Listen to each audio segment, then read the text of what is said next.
Hi, I'm Darren, and today I'm going to show you 3 of the best restaurants in Krabi where you can grab a local lunch. This is my first stop. It's Ruen Mai, and unfortunately it's a bit rainy here at the moment. This is one of the best local restaurants in Krabi. This is one of the restaurants where locals come when they got visitors and they want to impress them, and I've got 4 delicious looking dishes here. I've got a stir-fried melinjo with egg, which is a very popular southern Thai dish. I've got a crab curry with wild beetle. I've got a spicy dip, which has come with an amazing assortment of vegetables and herbs and leaves. And then I've got a wing bean salad with fresh prawns. Food at this restaurant is always spectacular. I've eaten here many times since I moved to this area in 2012, and it never fails to impress. I'm going to start with the melinjo leaves. There's bits of egg, some big chunks of garlic, and also the leaves. This is a very popular southern Thai dish, something you should try if you come to the south of Thailand.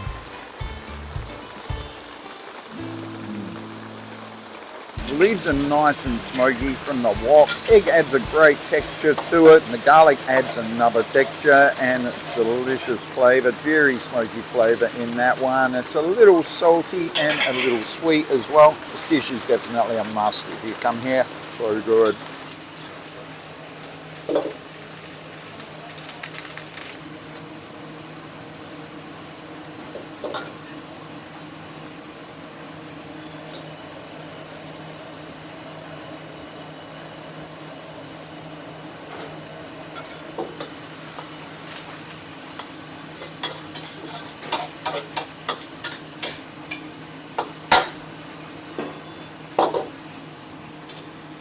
Wing bean salad next, which looks scrumptious. Cashews on the side. There's wing beans that have been tossed with some chili and an assortment of other herbs, and shrimp paste, boiled egg as well on the side, and pomelo is the fruit. This is one of my favourite dishes in Thailand, but it's one that a lot of people don't ever discover. It's not so well known.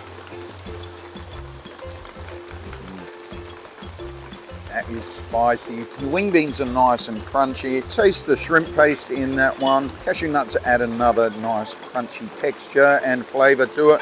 Starts by making the sauce. He added some shrimp paste, lime, sugar, then some shallots and chilies. Mixed it all together.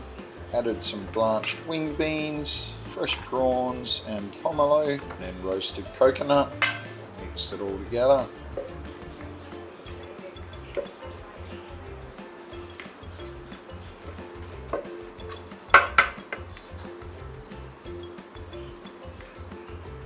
Try one of those prawns. They're decent sized prawns, nice and fresh. They're lightly boiled, great flavour. So many flavours and textures. Very refreshing, not at all heavy. This is a great version of this dish. Another must try if you come here. Next, my chili dip, served in a little mortar. It's got some shallots on top, fresh prawns. It looks quite spicy, and there's a nice thickish sauce down the bottom. This one is to be eaten with the vegetables. A whole range of vegetables here. I think I'll start with some bamboo.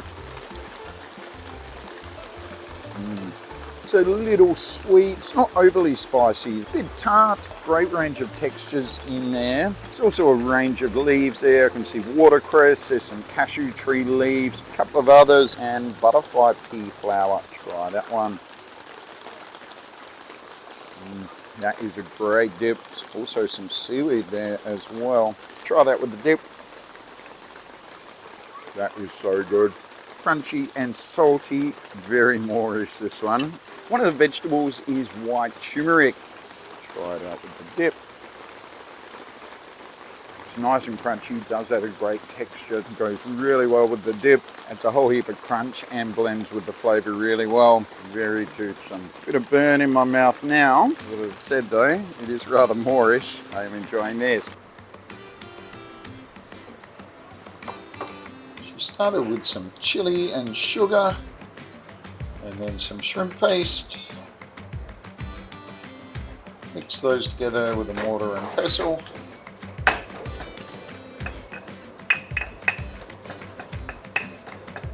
Then she added the shrimps.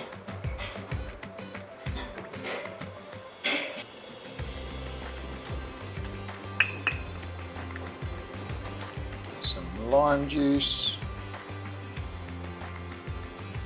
palm sugar, and mix that all together.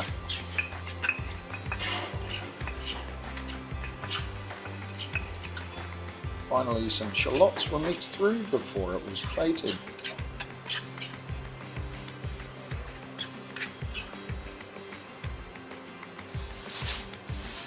Final dish is my crab curry, Anchalee 𝗶𝗶𝗺𝗀𝘀. Heaps of big chunks of crab in there and lots of the beetle leaves. It's got a delicious looking coconut sauce that it's in.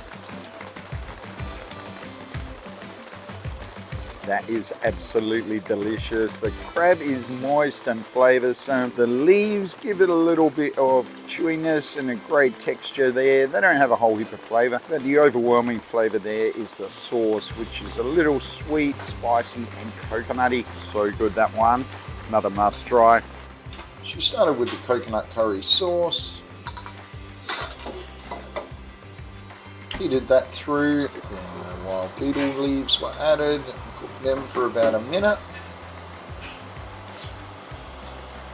And then added the crab. Brought that to the boil and then served it to the plate.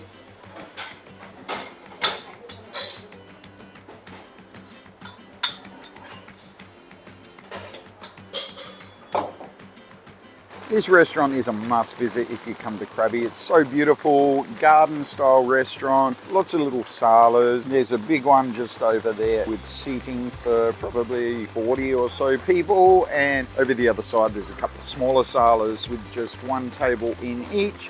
That's normally where I eat. There's another sala behind me with a few tables in there. The food is always spot on. The environment, the staff, it all makes for an amazing dining experience. And they're open for lunch. They close for a couple of hours and then they reopen for dinner. If you come to Krabi, make sure you visit Ruen Mai. You will love it here.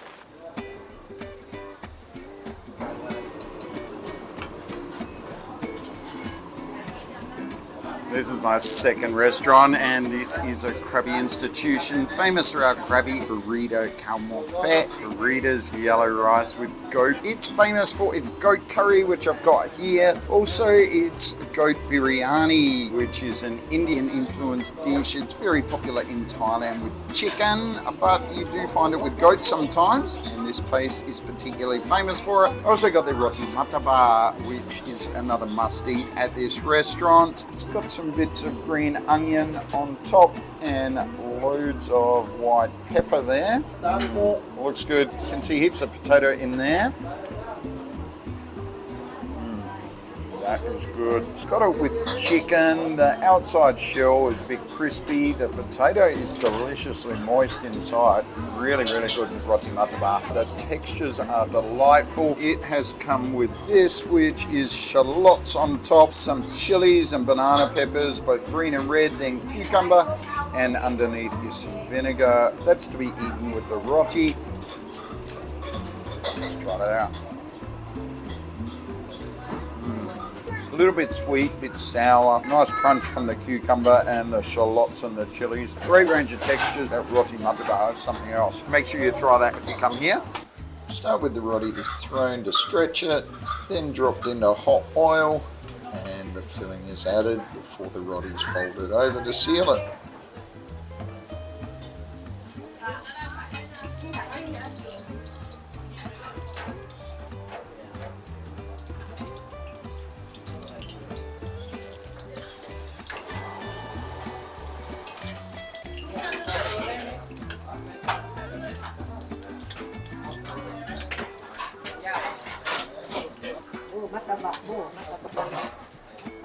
It's a very busy restaurant. I've come at lunchtime. It's about 12:25 at the moment, and the kitchen is just pumping out the food back there. This restaurant is busy all day though, and they do sell out, so don't leave it too long to come. As well as my food, I got Thai iced tea with goat's milk. That is delicious. Sweet, tastes very similar to the cow milk one, probably a bit sweeter. It smells a little bit stronger than a cow milk iced tea. 𝗧𝗶𝗺𝗀𝘁𝗁, my soup has arrived. I got a beef soup which is bubbling away in there still. It's come in a clay pot. Shallots on top, some Chinese celery. There's tomatoes in there, chilies, lots of big chunks of beef. It's delicious. Try that broth out. Taste some Chinese celery. It's a bit spicy, kind of earthy, bit of an oily texture to it, which is quite pleasant. There's a bit of a tomato flavour in there, but not an abundance of it. And the beef, tender, real pretty tasty. Next, the biryani, which is the most famous dish here. There's some big chunks of goat, bit of goat skin there and goat fat. Gonna go with the meat first, get some of that rice, biryani style rice, and some goat. Goat is extremely tender, it's a little bit sweet, doesn't have a whole heap of flavour there. Just pulling apart with my spoon and fork. Would have to be some of the most tender goat I've ever eaten in my life. I have eaten a reasonable amount of goat before. It's tasty, it's a bit spicy as well, got a bit of bite coming through there.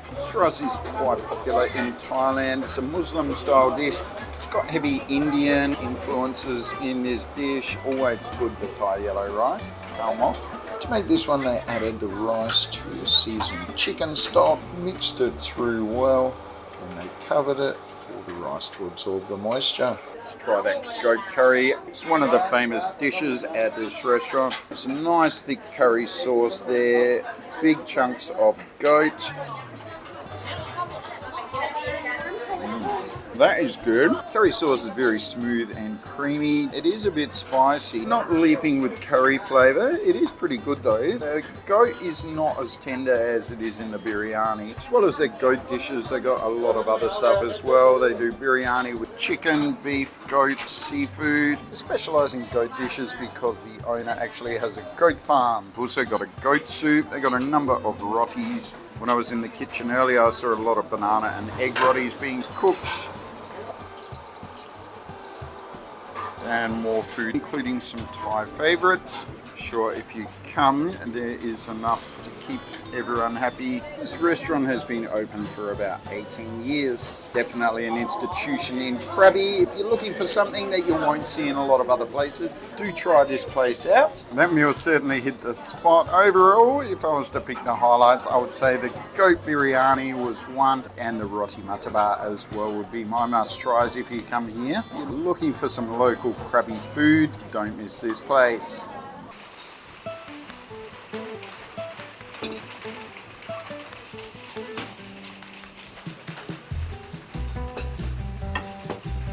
𝗧𝗶𝗺𝗀𝘁𝗁𝘀.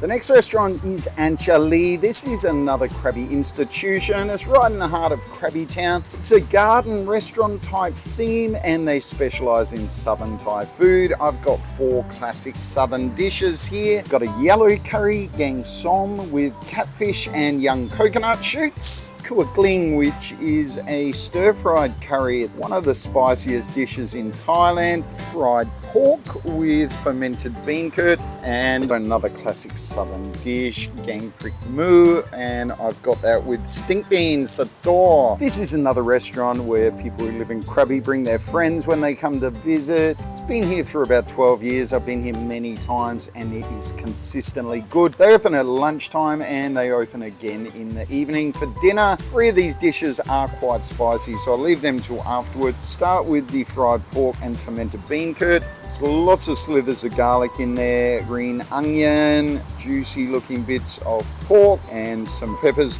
Try that out. Bit of an unusual texture to that one from the fried bean curd. Salty, is quite a thick sauce, very flavoursome. It's not at all spicy. It's a little sweet, great range of flavours. This one's one of the specialties at this restaurant. They have a couple of pages of specialties in their menu. Great range of food here, massive menu. Try it out with a mix of the vegetables. Got some pepper, garlic and some green onion, also a bit of rice. Looks good. With a mix of everything, add some extra textures. Vegetables are nice and crunchy, good flavour in that one. Do love that. Next, the 𝗀𝗃𝗃𝗀𝘀. I ordered this one with stink beans. It's got lots of bits of pork, galangal, shredded kaffir lime on top, and also some peppercorns in that one. This is definitely one I'm going to need with rice because it is going to be quite spicy. Some of that pork, some stink bean there. It's not a typical Thai style curry. It does have a different flavour. It is from the south, this one. Pork is soft and tender, very juicy. It is quite spicy, like I said. If you like spice, you will love this. Also given me a complimentary serve of different vegetables on the table. Some cucumber, Thai eggplant, some long beans, a couple of leaves, and some Chinese cabbage. You can eat that between bites to give you a bit of reprieve from the heat. That is delicious. I do love this curry. Quite a few of the Thai peppercorns on that spoon. They add a whole extra dimension to the heat. Great version of 𝗀𝗃𝗃𝗀𝘀. I ordered this one with stink beans, which have quite a unique flavour. They're generally described as pungent and sulphurous and smelly. They have a completely unique flavour. If you've never tried them, do try them out when you're in Thailand. If they're in season, guarantee you've never had anything like them before. Next, 𝗃𝗃𝗃𝗀𝘀 gling with village chicken, gai ban. There's minced chicken, some chicken liver, peppercorns, peppers, and it's topped with shredded kaffir lime.